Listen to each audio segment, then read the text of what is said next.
This is a trade. Now, you know what's funny about this trade? Is this the one where me and you had the same? Yes, it is. Yes. But y'all had Jalen Smith in the deal. Yes, we had Jalen Smith, and we also had Jarris Walker. Yes. Yeah. We didn't really think about the idea of just throwing as many first-round picks as possible as an option. So Pascal Siakam, for anybody that's been living on a rock, obviously traded to the Indiana Pacers in exchange for Bruce Brown. Jordan Nwora. Yes.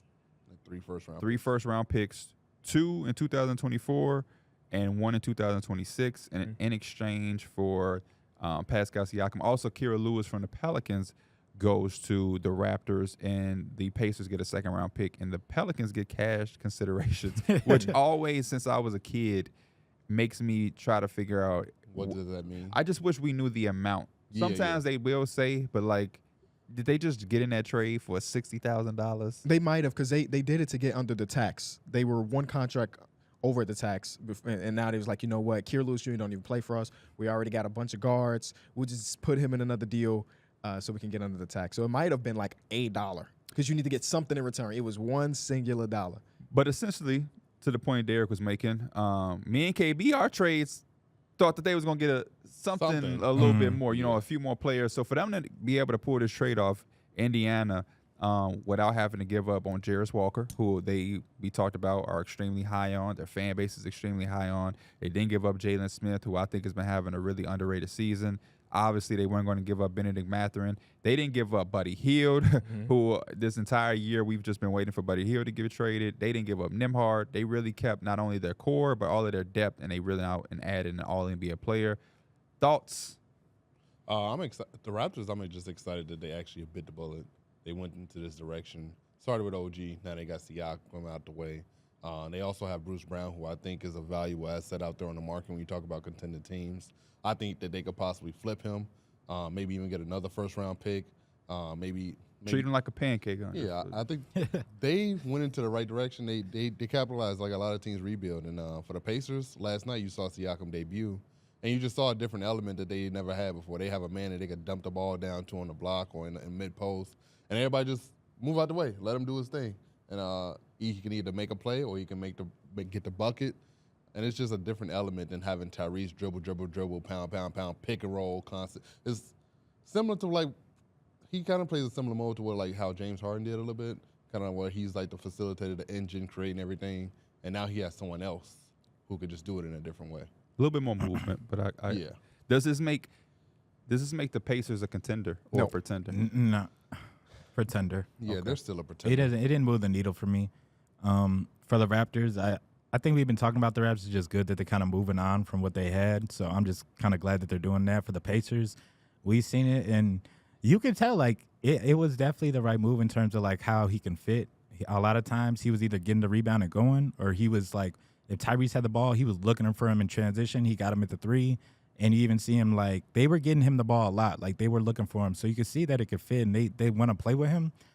But the defense is like Jeremy Grant. They couldn't do nothing for Jeremy Grant. I thought they you was scored gonna like bring 60 it up. points in the paint Nothing with last Jeremy night. Grant. And Malcolm Brogdon was just like, man, anytime it's just I'm just gonna take whatever the defense give me, and I'll still end up with 30. Your team spoiled the debut. They I did. thought you was gonna mention that in your little open statement. Jeremy Grant and Malcolm Brogdon just do what they want. Hooping. Yeah. And I was so sad because Scoot ended up with 10 points in like the first couple minutes, and then he got hit in the face and never came back. But yeah, the defense is still a big question. I don't know how you win a 3-point battle by like double digits and still lose a game. Like that happened yesterday in 2024. But it was cool to see because there weren't a ton of plays called for Pascal Siakam. Yeah. You know, he just still made it work. I think in the start of the second half, the first 2 offensive possessions was give Pascal the ball at the elbow and let him go to work, and he scored back-to-back times. It was such a weird game because I thought Pascal had a good game. I thought that Buddy Hield had a good game. I think he had 6 threes. I thought that Miles Turner had a good game. He had like almost 30 was and 15. hooping, yeah. Tyrese Halliburton. Tyrese ended up with 16, 17 assists, and No they still ended up turnovers. losing. It's such a No weird turnovers. game. One of the weirder games of the I season. feel like so far. it had to be weird for Pascal too to be in this like just whole new offense because he probably got the ball sometimes in the ISO, and he looked around. It's like So much it's space. so much space. Like it had to surprise him a lot of times. So that was cool to see. Raptors fans will tell you Pascal just can't play against the Blazers. Like, he has a terrible record. Like, I'm not saying it's individual counter stats, but his time as far as being a part of the Toronto Raptors versus the Blazers, that he just doesn't beat them. So Raptors fans on Twitter, when they announced that those two guys are playing together, they're like, man, a tough game to start because you know his history against the Blazers. I'm like, what history? I don't like. That's just a part of fandom that I missed. You probably got to be in the weeds of Raptors fandom to know that. You remember when the Raptors couldn't beat the Bulls? Which Raptors? The Mars? Yeah, I think they went through a stretch where like consecutive years they couldn't beat the Bulls. Well, the Bulls are like the pinnacle of success across the association. So that's just pretty normal. And then the Bulls beat the Raptors when they first game without Siakam. Yes, they did. Yes, they did. And this is so confusing to me because I keep hearing about the Bruce Brown. Do they keep him? Do they flip him? Boom, boom, boom. I don't understand how it works. I thought because he was in uniform and he played, that he can't be traded again. I thought he had to be like never suit up, and then now he gets 60 days after now, and 60 days after now is past the trade deadline. Well, he dropped 10,000 on that number too, so makes me think he's sticking around. Maybe he knows something that we don't know. Yeah, but 10,000 to Bruce Brown after that $20-some million contract, it's nothing. that ain't nothing. It's nothing. DeJounte Porter, I'm on a finna two-way. Go get a rollie. Go I'm get that good. rollie, Give me Jonte. that. So I don't know exactly, but I think teams would be interested. I also read somewhere. I guess he can be traded because Woj keep talking about how he's available. It's just confusing. I'm sure he can be. That was just a part. You know, these rules are just not rules. They only apply on everything. 2K. Yeah, like they literally only apply on 2K. I liked it. One of the things about this trade, because y'all talked about Raptor fans, they kind of threw me off when I did my video, and I broke it down. I was like, man, like I think Masai Ujiri kind of did his thing because going into the season, you know, it was kind of like, what are you going to get for Pascal? Is it going to be like a player, a rotational piece, and you might get like one first-round pick because he's on the last year of his deal, and he's not verbally confirming to re-sign, and he's excited to play with the Pacers. Yeah, he obviously is saying that and whatnot, but at the end of the day, in today's world, you really can't take any player's word for anything until they put the ink to the paper, because we've seen so many times, I can't wait to be back. Next year, man, at the end of the year, I'm gonna sign and we gonna win championships, and then they not on that team next year. We've seen like DeAndre Jordan was supposed to be on the Mavericks. Like no, they kidnapped him. Right, that's not his fault. They kidnapped him. He's a grown ass man. He's a grown ass man who was 7'2". If he wanted to not sign, he would have not signed. But for them to go from OG and Pascal and to walk away with that. With Emmanuel Quickly, R.J. Barrett, 3 first-round picks, I think is a win. You know what I mean? They got both things that you want as far as reestablishing or retool, whatever they want to call it, rebuilding.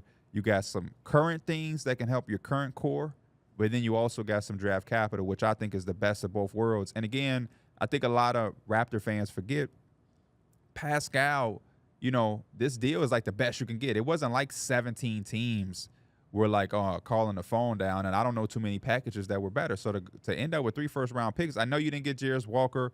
I know you didn't get Benedict Mathurin. I don't know why y'all ever thought y'all was getting him, just like I was telling Raptor fans when they were speculating with the Kings, yo, why are y'all talking about Keegan Murray? Yeah, he's unavailable. Why are y'all talking about y'all setting yourself up for failure and disappointment because those guys are just not going to be traded for a guy on the last year of his deal as not committing long-term from day one. So I was cool with it. I like this move for them as far as having a guy who probably was going to walk anyway, and then you end up with 3 first-round picks. Man, give me that any day of the week. I know they're not like the most it's 2024, end of 2024 first-rounders, basically. You know, so it's like that's kind of why I was kind of surprised that the Pacers did give up 3 first-round picks because he's not committed, and he is a guy that's going to go and test free agency. So if he does walk in the free agency, you just threw away 3 first-round picks. But they have so much depth that they kept. Yeah. So it's like, would you rather give up those first-round picks that are not going to be what they once were, or keep your top 10 pick in Jarris Walker? Keep my top 10 pick in Jarris. Especially with this draft, again, who knows? People said 2013 draft was going to be awful, and then Giannis was 15, and then C.J. McCollum was here. For sure. So you never really know. But if I'm looking at the trade at face value, I like the trade. Yeah. But when I think about the grand scheme of what the Raptors have been over the last couple of years, I don't like the trade as much because OG, Fred VanVleet, Gary Trent Jr., and Pascal Siakam were on the block last deadline, and none of them got traded.